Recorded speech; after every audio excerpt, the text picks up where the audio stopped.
Bonjour Songayamba. Chers téléspectateurs de Achongleyamba, bonjour ou bonsoir. Nous sommes à la source de la culture. Dans cette vidéo, je rappelle quand est-ce qu'on avait organisé pour la première fois les funérailles au pays Bamileke. Avant d'y arriver, je vous invite à vous abonner à mes pages officielles qui sont affichées en bas de l'écran.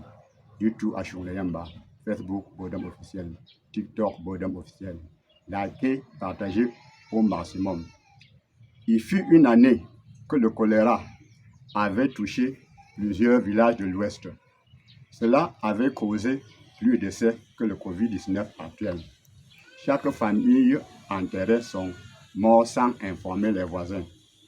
Après plusieurs années, certains dignes fils du village étaient allés informer le chef que leurs parents étaient décédés dans des circonstances troubles et qu'ils voulaient offrir à manger à la population.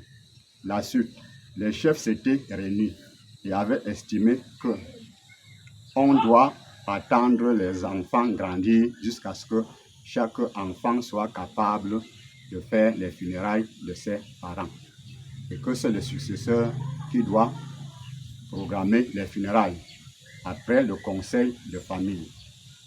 Il réunit les baux un an en avance et puis il annonce au chef du village. Il annonce également au chef de groupement et il informe les grands-parents des défunts qui a droit aux funérailles, les adultes. Et à la veille, les membres de la famille se réunissent dans les domiciles des défunts pour le culte des crânes.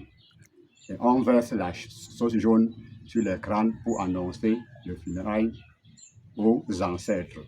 Et on continue par les danses traditionnelles jusqu'à l'aube. Le matin, on aménage une loge pour le chef du village, également une autre pour le chef de groupement. Et dès que le chef du village arrive, on l'accueille avec une danse traditionnelle et on lui remet la chèvre de Keza. C'est l'ouverture des funérailles. Le successeur peut déjà introduire sa danse pour que les orphelins farottent les danseurs.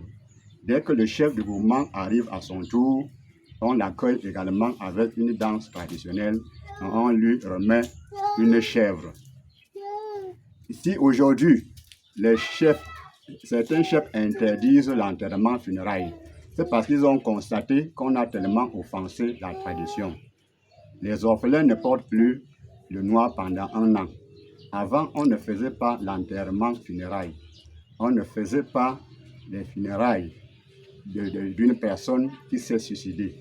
On ne faisait pas les funérailles d'une personne décédée de suite d'un accident, d'une personne décédée suite à la folie, suite à la maladie d'Alzheimer ou étant aveugle. Aujourd'hui, on le fait dans le désordre. Les dents sont parsemées dans la cour. Et on tend à organiser les funérailles des homosexuels et des lesbiennes. Le faire se appeler la malédiction dans la famille. Et je supplie les gardiens de la tradition de baisser les mains au sol pour qu'ensemble on condamne cette pratique et de lever les mains au ciel au milieu de la population pour qu'on prie Dieu d'épargner nos enfants de cette pratique qui n'honore pas notre culture. Et j'invite également chaque parent d'attirer l'attention de son fils sur cette pratique qui n'est pas africaine.